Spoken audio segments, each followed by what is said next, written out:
Hello guys. Last के videos में मैंने बताया था एक small introduction about Azure for data engineer. तो अभी इसमें मैंने कुछ अपने नोट्स बनाए हैं जिसको मैंने हाईलाइट किया है एंड आज मैं कवर करूँगा। आई विल ट्राई कि 15 मिनट्स में I will try to cover this whole session on DP200। It has got ये सारे टॉपिक्स हैं जिसको मैं कवर करने वाला हूँ। So this is all about like हमें एक्सप्लोर करना है। We need to explore the differences between on premise and the cloud data solution. Okay, तो ये दो चीज़ों के बीच में मोस्टली ये क्लाउड कंप्यूटिंग होता है। Like firstly we were working on premises and now we have moved all the tools and technologies from on premises to cloud data, right? So सारे सर्विसेज प्रोविजन कर दिए गए हैं क्लाउड डेटा पे। तो now we are going to understand like ये five mostly चीज़ें हम कवर करेंगे which is about introduction and then data abundance, difference between on-premise and cloud-based servers, job responsibilities, and use case for the clouds. So let's start. So the first topic will be understanding the evolving world of data, right?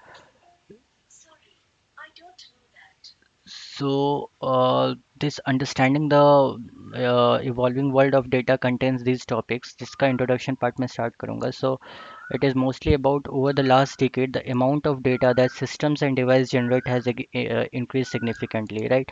पहले हमारे पास इतने devices नहीं होते थे जो कि data generate करे इतने ज़्यादा अमाउंट में।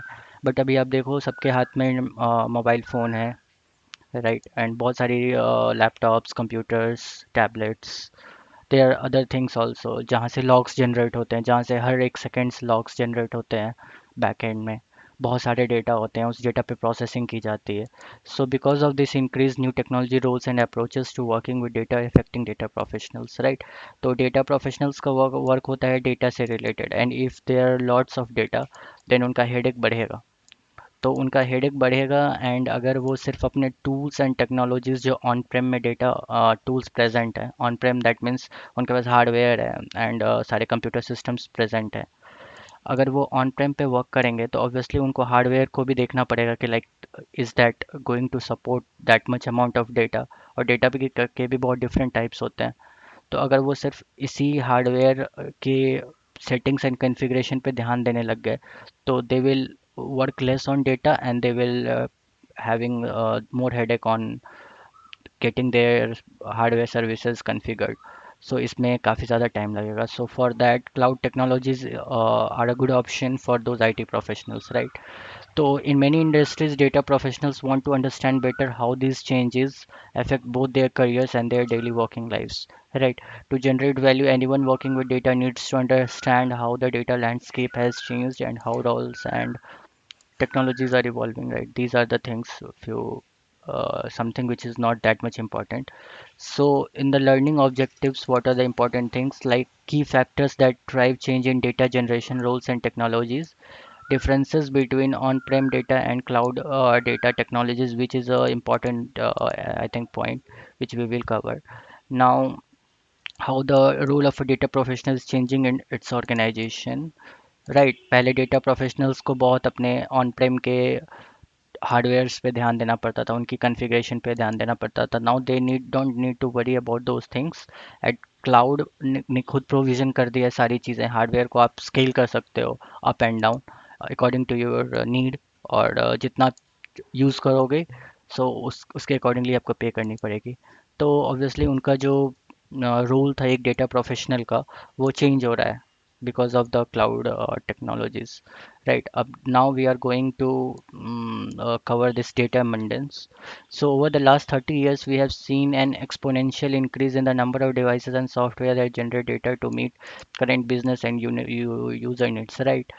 So business store, interpret, manage, transform, process, aggregate, and report these data to interested party. So interested party is nothing but your business guys who are like CEO, CFO, जिनको business intelligence पे work करना है अपने organisation के लिए।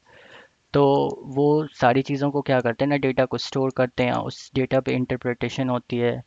ठीक है, manage, transformation, process, aggregate, ये सारी चीज़ें इसीलिए होती है क्योंकि डेटा डिफरेंट वेराइटीज़ के हैं एंड आपको किसी एक पर्टिकुलर वेराइटीज़ पे बिजनेस की डिसीजंस लेनी है, राइट। तो उसके लिए आपको डेटा को उसी काइंड ऑफ डेटा को आपको एक्सट्रैक्ट करना पड़ेगा, उसमें ट्रांसफॉर्मेशन लगती है, प्रोसेसेस होते हैं उसके। ठीक है, तो ये सारी चीज़ें के लिए आपको डेटा इंजीनियर का बहुत बड़ा रोल है, right.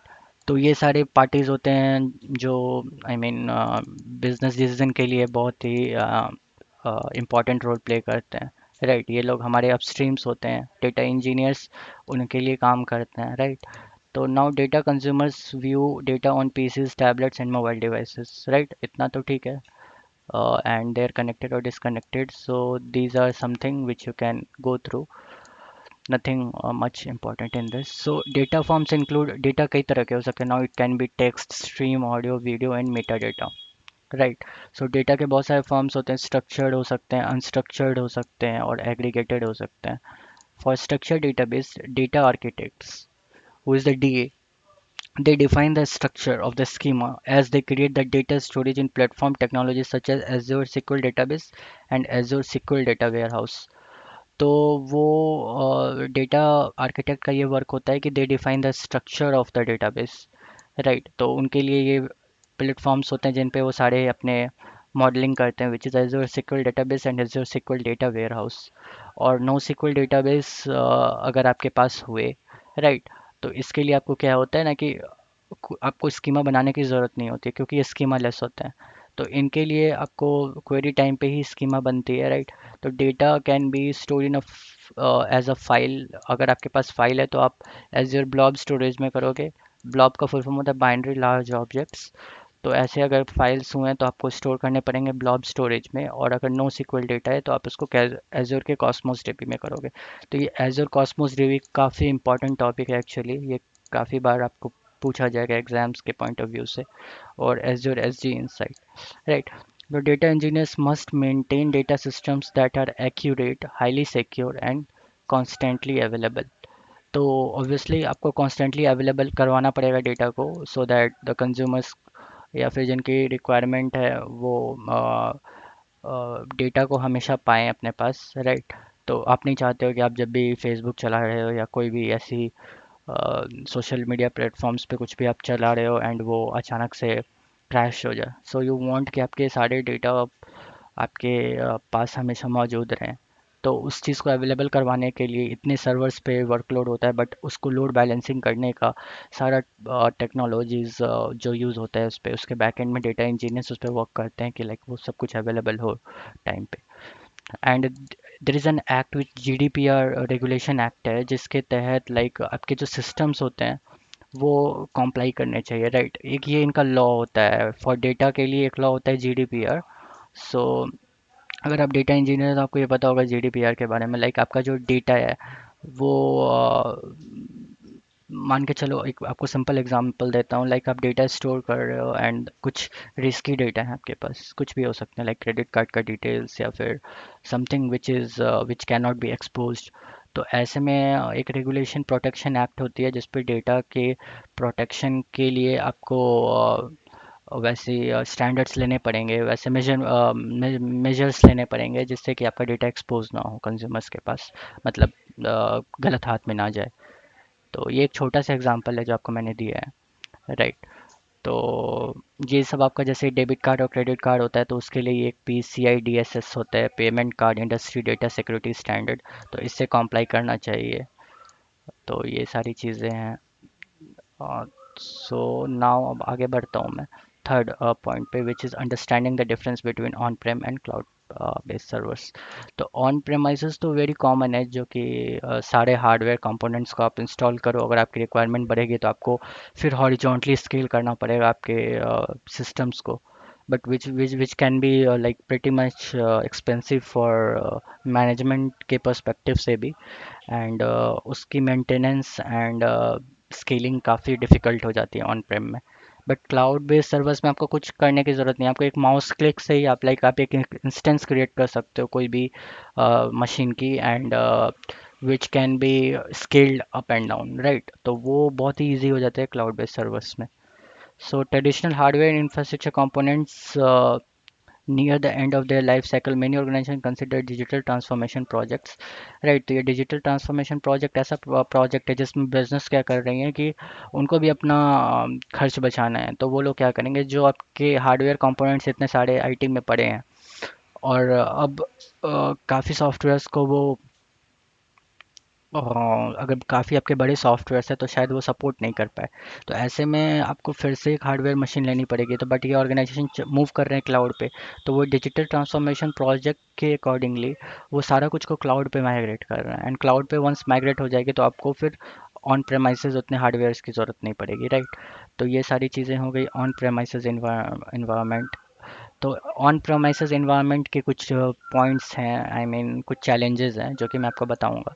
So on premises environments obviously require करती हैं physical equipments which are your physical hardware devices, ठीक है। तो ये इक्विपमेंट क्या करते हैं, सर्वर्स इंक्लूड करते हैं, नेटवर्क इंफ्रास्ट्रक्चर हो गए आपके routers and lots of things, right, hubs and storage devices, right. तो ये जो इक्विपमेंट्स होते हैं इनको इनकी मेंटेनेंस की ज़रूरत है, राइट। इनको पावर हमेशा प्रोवाइड करनी है, cooling and periodic maintenance by qualified personnel. इनके लिए डेडिकेटेड पर्सनल्स होते हैं जो इन सारी सिक्योरिटीज़ आई मीन आपके फिजिकल सर्वर्स के मेंटेनेंस के लिए, नेटवर्क इंफ्रास्ट्रक्चर कभी गड़बड़ ना हो and storage and everything. So इसके लिए एक बंदे तैनात होते हैं हमेशा। So a server needs at least one operating system, और एक ऑपरेटिंग सिस्टम ऑब्वियसली आपको चाहिए ये सारे मतलब कैरी आउट करने के लिए आपके सर्विसेज को, राइट। तो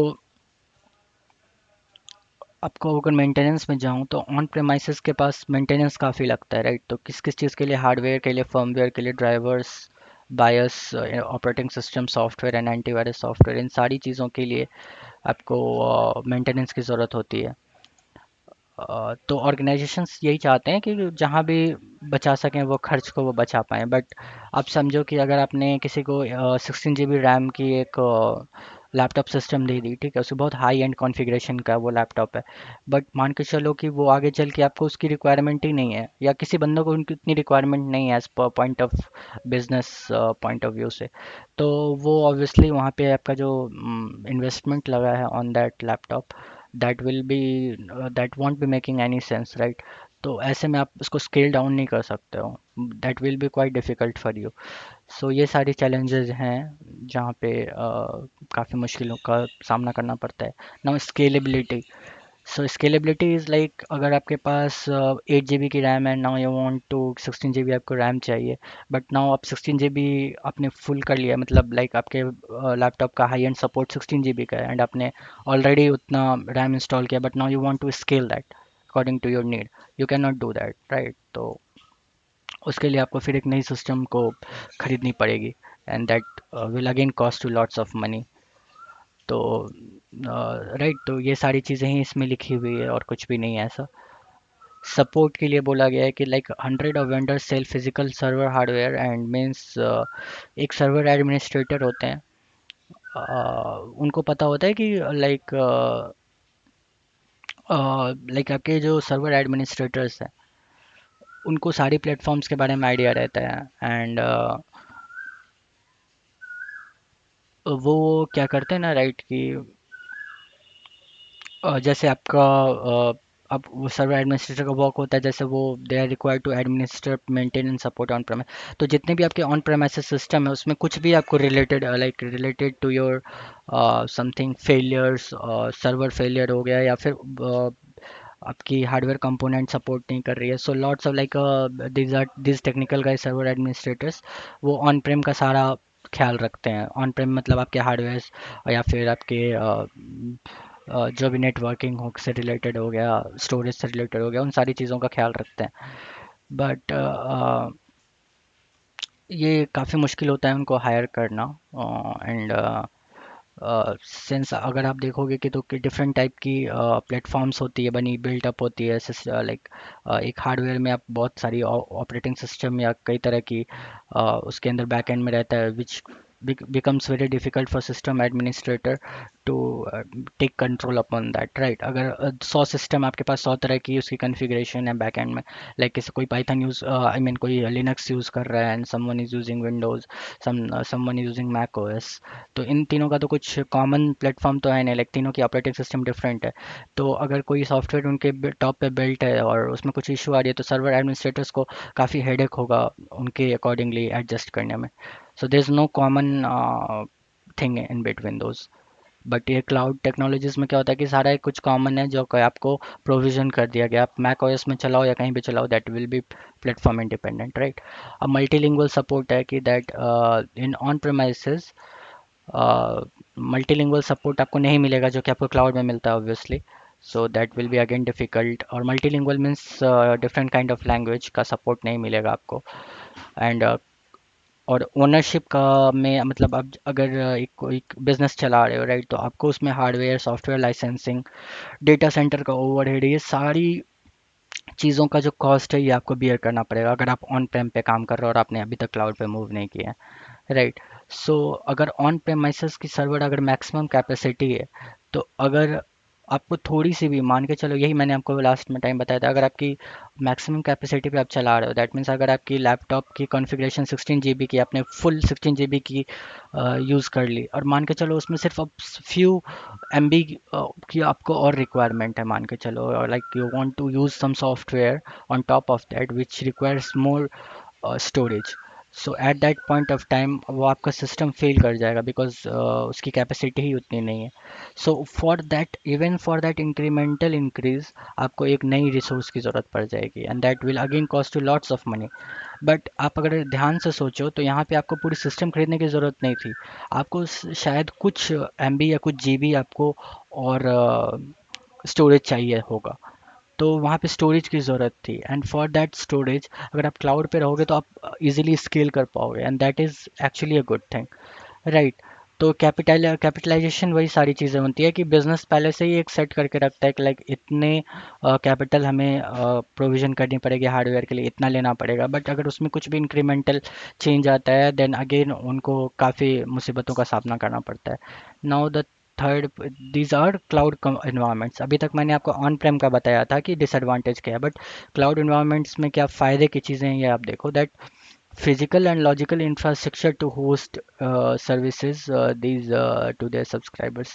So ये आपको सारी चीज़ें प्रोवाइड कर देते हैं which are physical and logical infrastructure, virtual servers, intelligent applications and containers for their subscribers।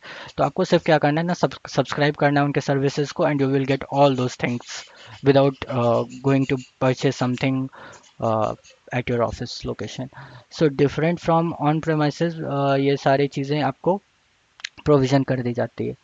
And now within minutes an organization can provision anything from virtual servers to clusters of containerized apps by using. आप Azure services का use करके आप provision कर सकते हो, मतलब एजोर services मान के चलो कि लाइक कंपनी को मान के चलो, जैसे एक TCS कंपनी है एंड आप मान के चलो कि आप एक कोई प्रोडक्ट बनाना चाहते हो। सो आप डायरेक्ट उस कंपनी को बोलोगे TCS को कि लाइक मुझे ये प्रोडक्ट बनाना है, मुझे आपको सर्विसेज प्रोवाइड करनी है, तो आप जैसे जैसे रिक्वायरमेंट बोलोगे वो आपको सर्विसेज प्रोवाइड करती जाएगी। तो ऐसे मतलब एक सिंपल अप्रोच समझ जाओ कि आपको बस बोलना है कि मुझे ये सारी चीज़ें की ज़रूरत है, वो आपको देते रहेंगे। तो ये आपका ऑब्वियसली रिड्यूस करता है कॉम्प्लेक्सिटी, अगर आपके पास हार्डवेयर नहीं होंगे इतने तो ऑब्वियसली ये कॉम्प्लेक्सिटी भी कम होगी, आपको डेटा एडमिन सर्वर एडमिनिस्ट्रेटर को उतना हेडेक नहीं होगा, राइट? उसके लिए एक अलग बंदे की ज़रूरत नहीं है, डेडिकेटेड बंदे की। So on premises service store data on physical and virtual disc, right? On premises में आपने क्या करते थे, ऑन प्रेमाइसेस मतलब जहाँ पे आपके पास हार्डवेयर कंपोनेंट्स होते थे, जहाँ पे काफ़ी मुसीबतों का सामना करना पड़ता था, वहाँ पे लाइक आपको फिजिकल और वर्चुअल डिस्क में स्टोर करना होता है डेटा, आप करते हैं, एंड आपको अगर इसके स्केलिंग की ज़रूरत पड़े तो आपको एक नए हार्डवेयर की ज़रूरत पड़ जाती है, राइट? लेकिन क्लाउड में क्या होता है कि क्लाउड की स्केलेबिलिटी के लिए आपको सिंपल एक माउस क्लिक से आप स्केल कर सकते हो, राइट? अगर मुझे 16 GB का कुछ चाहिए तो I will create an instance of system having 16 GB of RAM और 32 GB ऑफ रैम एक माउस क्लिक से हो जाएगा. I don't need to go and purchase something and put lots of money in that. So Azure duplicates customer content by, so obviously क्या Azure करता है, like आप अगर इंडिया में हो और आपको चाहिए यूएस में भी, यूएस के भी कस्टमर्स को सर्विसेज प्रोवाइड करनी है, जिम्बाब्वे को भी, तो like they are different parts of the world जहाँ पे आपके कस्टमर्स प्रेजेंट है और उनको सर्विसेज प्रोवाइड करनी है. बट अब मान के चलो कि उनका डेटा जो है वो इंडिया में सिर्फ अवेलेबल है और वर्ल्ड वाइड डेटा सभी उसको एक्सेस करना चाहते हैं, तो यहाँ के लिए बहुत ओवरहेड हो जाएगा सर्वर्स पे. तो वो लोग क्या करते हैं ना कि डेटा को डुप्लीकेट कर देते हैं कई डेटा सेंटर्स में, लाइक वर्ल्ड के कहीं लॉजिकल डेटा सेंटर्स होते हैं इनके, वहाँ पे ये लोग क्या करते हैं डेटा को डुप्लीकेट करके वहाँ पे अवेलेबल करवा देते हैं, सो दैट जब वो लोग डेटा को जब भी रिट्राइवल करेंगे डेटा का या कुछ भी उनकी क्वेरी होगी, so from there nearest location वहाँ के डेटा सेंटर से उनको डेटा मिल जाएगा. And it is not, it will be less overhead for the, मतलब कोई एक जगह की ओवरहेड नहीं, एक सर्वर पे ओवरहेड नहीं आएगा, राइट. तो ये मल्टीलिंगुअल सपोर्ट भी करता है. So there is something language code identifier which actually identifies and इसके इस टूल्स की या फिर ये जो प्रोसेस है इसकी वजह से मल्टीलिंगुअल सपोर्ट काफ़ी इजी हो जाता है एज्योर में. और obviously cost cost of ownership काफ़ी बढ़ेगी, राइट. आपको जितनी चाहिए और उतने ही आपको सर्विसेज मिल जाएंगे, राइट. तो इससे क्या होता है ना कि जितने भी बिजनेसेस को जितनी डिमांड है उतनी ही पे भी करनी पड़ती है, तो काफ़ी अलाइंड रहता है कॉस्ट यूसेज से. एंड लिफ्ट एंड शिफ्ट हो गया कि आप अगर फिजिकल प्रेमाइसेस पे हो, लाइक अभी आप मान के चलो आप सारा कुछ आपका सिस्टम जैसे पहले चल रहा था, सारा कुछ क्लाउड पे कुछ भी नहीं है, आप नॉर्मली आप के हार्डवेयर हैं एंड आप उस पर वर्क कर रहे हो, काफ़ी हार्डवेयर स्टोरेज डिवाइसेस हैं, एंड नाउ आप शिफ्ट करना चाहते हो वहाँ से लिफ्ट करना चाहते हो सारी सर्विसेज को, सारी जो भी आपकी चल रही है वर्क उस पर, और उनको शिफ्ट करना चाहते हैं क्लाउड पे. तो ये काफ़ी इजी हो जाता है, राइट. और इसमें आपको कुछ भी डेटा या फिर किसी चीज़ का लॉस नहीं होता, and it is quite easy for to lift and shift. काफ़ी इमीडिएट हो जाएगा एंड काफ़ी ऑपरेशनल कॉस्ट भी आपका काफ़ी बचेगा. लाइक ऑपरेशनल कॉस्ट मतलब आप लिफ्ट एंड शिफ्ट करोगे तो उसकी जो ऑपरेशंस की कॉस्ट आएगी वो आपको काफ़ी कम लगेगा, बहुत ही कम लगता है. सो इवॉल्विंग वर्ल्ड ऑफ डेटा का ये टॉपिक है अंडरस्टैंड जॉब रिस्पॉन्सिबिलिटीज़. तो आपकी जॉब रिस्पॉन्सिबिलिटीज़ क्या क्या है, राइट. तो like your skills need to evolve from, अगर आप ऑन प्रेमाइसेस से जैसे कि आपका हो गया एसक्यूएल सर्वर से अभी आप कहाँ मूव कर रहे हो, क्लाउड बेस्ड डेटा सिस्टम्स पे मूव कर रहे हो, तो इस क्लाउड बेस्ड डेटा सिस्टम पे मूव करने के लिए आपको स्किल्स की ज़रूरत है.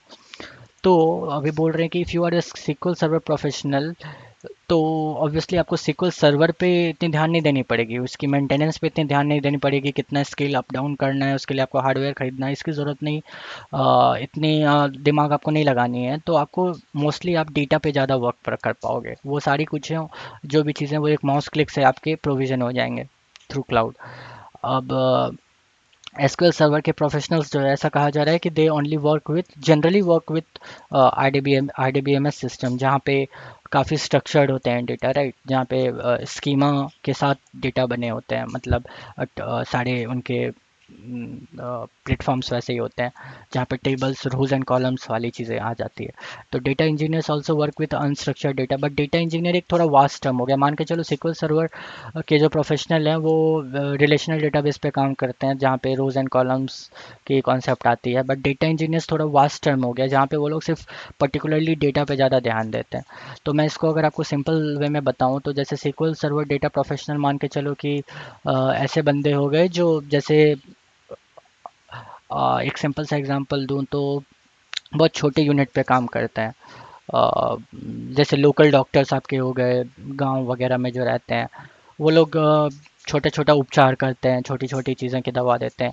और डेटा इंजीनियर्स हो गए काइंड ऑफ कोई एक specialist on something like surgery और बहुत सारी चीज़ें होती है ना, पीडियाट्रिशियन, तो वो लोग कोई एक पर्टिकुलर चीज़ में काफ़ी पारंगत हो गए. तो टू मास्टर डेटा इंजीनियरिंग आपको कुछ टूल्स की ज़रूरत होती है, लाइक अगर आप SQL सर्वर प्रोफेशनल हो जहाँ पे आप RDBMS का यूज़ करते हो, वहाँ पे आपको ट्रांजैक्ट SQL की यूज़ करनी पड़ती है, which is your primary data manipulation tool. वो उसकी क्वेरी आपको आनी चाहिए। बट अगर आप डेटा इंजीनियर हो तो आपका ऑब्वियसली एक्सपोजर बढ़ जाएगा। Then you will get to know about the technologies like Azure HD insights and Cosmos DB, right. और बड़े बड़े सिस्टम जैसे बिग डेटा सिस्टम्स के लिए, बिग डेटा नॉट बड़े बड़े system, it's like big data system जहाँ पे बिग डेटा पे आप वर्क करते हो, उसके लिए आपको हाई क्यूएल और पाइथन की ज़रूरत पड़ती है। ठीक है, तो डेटा इंजीनियर आप क्या करते हो ना कि डेटा को एक्सट्रैक्ट करते हो कोई भी सोर्सेज से, चाहे वो स्ट्रक्चर्ड हो अनस्ट्रक्चर्ड हो, और उसको एक स्टेजिंग डेटा डिपॉजिटरी में ला देते हो। Staging data depository is just like operation theatre. वहाँ पे आपने क्या किया कि पेशेंट को, बहुत कई स्टेट्स में प्रेजेंट है आपके पेशेंट, बट आपको उसको स्टेजिंग में लाना है। दैट मीन्स आपको वहाँ पर ऑपरेशन के लिए रखना है, वहाँ पे आप ऑपरेट करोगे, एंड वहाँ पे ऑपरेट इन इंजीनियरिंग टर्म्स आप ट्रांसफॉर्म करोगे। जैसे उनके मान के चलो कहीं पे स्टोन निकली किडनी में या फिर कहीं भी स्टोमक में, गॉल ब्लैडर में, तो आप वहाँ पे क्या करोगे कि उस बंदे को, पेशेंट को उठाया आपने कहीं से एम्बुलेंस से, वो कहाँ पे आया, स्टेजिंग जगह पे। Staging is your operation theatre. वहाँ पे डॉक्टर्स ने क्या किया, doctors are the data engineers, उन्होंने क्या किया कि पहले तो डिटेक्ट किया कि कहाँ पे वो स्टोन प्रेजेंट है थ्रू देयर मशीन्स। तो यहाँ पे टूल्स होते हैं, और उस स्टोन को डिटेक्ट करने के बाद उसको वहाँ से ट्रांसफॉर्म करके, आई मीन उड़ा दिया, वहाँ से हटा दिया, उसकी ज़रूरत थी ही नहीं। That was actually requirement. तो वो निकालने के बाद like then you are good to go destination schema, that means आप घर जा सकते हो। So it's as simple as that, right. तो इसको हम लोग कहते हैं ETL, जहाँ पे हम पहले एक्सट्रैक्ट करते हैं, देन ट्रांसफर एंड लोड करते हैं। एक और भी तरीका है, क्योंकि देखो अगर आप एक्सट्रैक्ट कर रहे हो मतलब आप पेशेंट को ला रहे हो, फिर आप ट्रांसफॉर्मेशन कर रहे हो। ट्रांसफॉर्मेशन मीन्स आप किडनी की स्टोन निकाल रहे हो, that will take some time before discharging the patient. But अगर आपको थोड़ी जल्दबाजी की ज़रूरत है, मतलब कि ये काफ़ी टाइम लेगा ट्रांसफॉर्मेशन करने में, अगर आपको ये नहीं करना है, कभी कभी ऐसे भी रिक्वायरमेंट होती है, तो हम क्या करते हैं ना कि सबसे पहले डेटा को लेते हैं और उसको लोड कर देते हैं कोई रिपोजिटरी में, लाइक एज्योर कॉस्मोस DB में और डेटा लेक स्टोरेज में।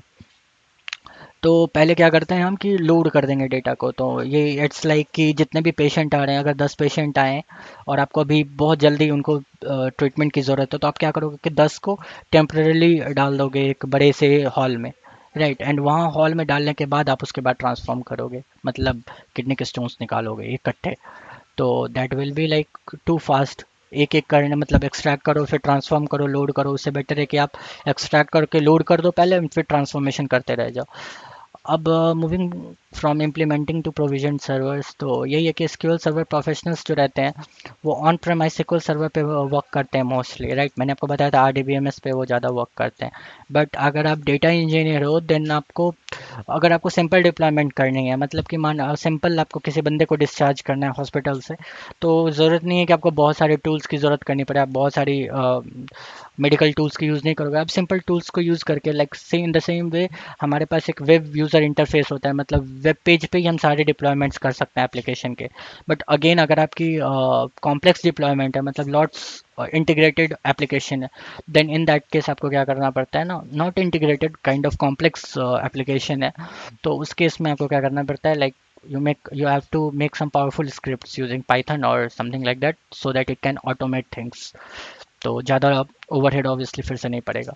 Then understand the evolving word of data का लास्ट टॉपिक है जो मैं कवर करूँगा, which is use case for the cloud. तो ऑब्वियसली इतना कुछ पढ़ने के बाद आपको पता करना पड़ेगा कि लाइक इसका यूज़ केस क्या है, ये कहाँ पे यूज़ होता है, कहाँ पे इसकी ज़रूरत है। तो अगर आप डेटा इंजीनियर हो और आप Azure Cosmos DB multi master application model use कर रहे हो, तो इस आर्किटेक्चर से, मतलब इस टेक्नोलॉजी टेक स्टैक से आप क्या कर सकते हो कि आप एक डेटा आर्किटेक्चर क्रिएट कर सकते हो। लाइक आप एक जैसे घर का एक आर्किटेक्चर क्रिएट करते हो, वैसे आपको डेटा की आर्किटेक्चर क्रिएट करोगे जहाँ पे वो वेब और मोबाइल एप्लीकेशन को सपोर्ट करेगा। इसको अगर मैं सिंप्लीफाइड टर्म्स में बताऊँ, तो मान के चलो कि आपकी आप फेसबुक चला रहे हो मोबाइल पे, या फिर आप चला रहे हो अपने लैपटॉप पे। तो उनके जो डेटा हैं, उस डेटा पे अगर हमें कुछ प्रोसेसिंग करनी है तो उसके लिए ऑब्वियसली हमें एक टूल्स की ज़रूरत पड़ेगी। तो हमारे पास एज्योर ने ये चीज़ें दी है, Cosmos dB multi master application model. तो हम उस पे अपने आर्किटेक्चर क्रिएट करते हैं डेटा का, कि लाइक इस तरह का एक आर्किटेक्चर क्रिएट करते हैं कि अगर आप वेब और मोबाइल एप्लीकेशंस में यूज़ कर रहे हो वो एप्लीकेशन को, तो वहाँ के डेटा उसमें फिट कर जाए उस आर्किटेक्चर में, जहाँ पे हम अपनी ट्रांसफॉर्मेशन करके बिजनेस नीड्स को सेटिस्फाई कर पाएँ।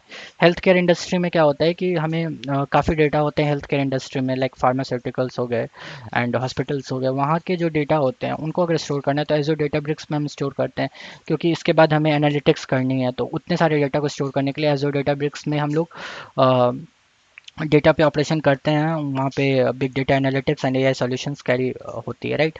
और आईओटी डिवाइसेस क्या हो गई कि ऐसे डिवाइसेस हो गई जहाँ पे सेंसर्स होते हैं, कुछ कुछ डिवाइसेस होते हैं जहाँ पे सेंसर्स होते हैं और वहाँ से वो डेटा क्लाउड में भेजते हैं। लाइक आपको सिंपली अगर बताऊँ तो आईओटी डिवाइस का बताऊँ, आज कार्स वगैरह में भी काफ़ी यूज़ होती है। जैसे कोई कोई डिवाइसेस जैसे सेंसर्स, जैसे एक मान के चलो कोई एक हीट सेंसर है, एक जस्ट आपको मैं एक एग्जांपल के लिए बता रहा हूँ, आपके रूम में एक हीट सेंसर है। तो जब भी आप वो क्या करेगा ना कि जब भी टेम्परेचर, आपका रूम टेम्परेचर एक पर्टिकुलर, जब मान के चलो 30 डिग्री या 40 डिग्री से ऊपर गया, तो वो सेंस कर पाएगा कि हाँ टेम्परेचर इसकी इतनी बढ़ गई है। एंड वो बढ़ने के बाद क्या करेगा, वो क्लाउड में वो डेटा को भेज देगा कि लाइक हाँ इसकी टेम्परेचर अब 30 से ऊपर हो गई है, इट्स टू हॉट नाउ। तो वो क्या होगा कि जब क्लाउड में भेजेगा तो क्लाउड से वो सिंक होकर आपके बहुत सारे डिवाइसेस या वर्ल्ड वाइड जहाँ भी आप हो वहाँ पे आपको एक नोटिफिकेशन आ जाएगा कि लाइक इस रूम में इतना टेम्परेचर बढ़ गया। राइट, तो आपको पता चल जाएगा कि टेम्परेचर इतना बढ़ गया। अगर आप उसमें कुछ ऐसी सामान है जो टेम्परेचर बढ़ने पे ख़राब हो जाएगी, तो आप क्या करोगे, जल्दी से जाके कुछ उसकी रेमेडी निकालोगे। तो ऐसे केस में क्या हो रहा है कि डेटा जब क्लाउड पे आप मूव कर रहे हो एंड फिर क्लाउड से आपके मोबाइल फ़ोन्स में जा रहा है, तो यहाँ पे जो डेटा एक्सचेंज हो रहा है तो कहीं तो ये डेटा स्टोर होगा। राइट, क्लाउड में जब स्टोर हो रहा है इस डेटा को, तो इस पे भी कभी कभी बिजनेस एनालिसिस होता है कि हाँ भाई मतलब ये बुक इसका बहुत बड़ा स्केल है, राइट। ये आर्मी या डिफेंस में यूज़ हो सकता है, हॉस्पिटल्स में यूज़ हो सकता है, इंजीनियरिंग इंस्टीट्यूशंस, आईटी, काफ़ी जगह, ट्रांसपोर्ट में कहीं काफ़ी जगह यूज़ हो सकता है, और उस डेटा पे बिजनेस एनालिसिस होता है। तो राइट, तो इतने सारी चीज़ें आज मैंने कवर किया, which were your introduction, data abundance, difference between on prem and cloud based, job responsibilities and use case for the cloud. तो ये आज के टॉपिक थे for the very first, which is your Azure for the data engineer, and understanding the evolving world of data. तो understanding the evolving world of data आज मैंने complete किया है। नेक्स्ट वीडियो सेशन में मैं आपको बताऊंगा services on the एजोर data platform, इस पे अपन सर्वे करेंगे। तो अगर आपको ये वीडियो काफ़ी पसंद आई, अच्छी लगी, या फिर कुछ ख़राब भी लगा, तो आप प्लीज़ कमेंट करना। एंड ऑफ कोर्स अगर आपको ये पूरी नोट्स की ज़रूरत है तो इसके लिए आप मुझे मेल भी कर सकते हो। यूट्यूब में मेरे अबाउट सेक्शन में प्रेजेंट है मेरा मेल एड्रेस, या नहीं तो आप इंस्टा पे मुझे पिंग कर सकते हो, फेसबुक, लिंक्डइन, कहीं भी सारी लिंक्स वहाँ पे प्रेजेंट है। आप कहीं भी जाके अपने डाउट्स पूछो, या फिर अगर आपको ये नोट्स चाहिए तो आप मुझे पिंग करो, मैं आपको मेल कर दूंगा। राइट, तो ये सारी चीज़ें हो गई। अगर आपको ये पसंद आया तो आप इसको लाइक, शेयर और सब्सक्राइब, कमेंट्स, बेल आइकन पे प्रेस एंड सब्सक्राइब सब कुछ कर दो, ठीक है। चलो, थैंक यू, मिलते हैं नेक्स्ट वीडियो में।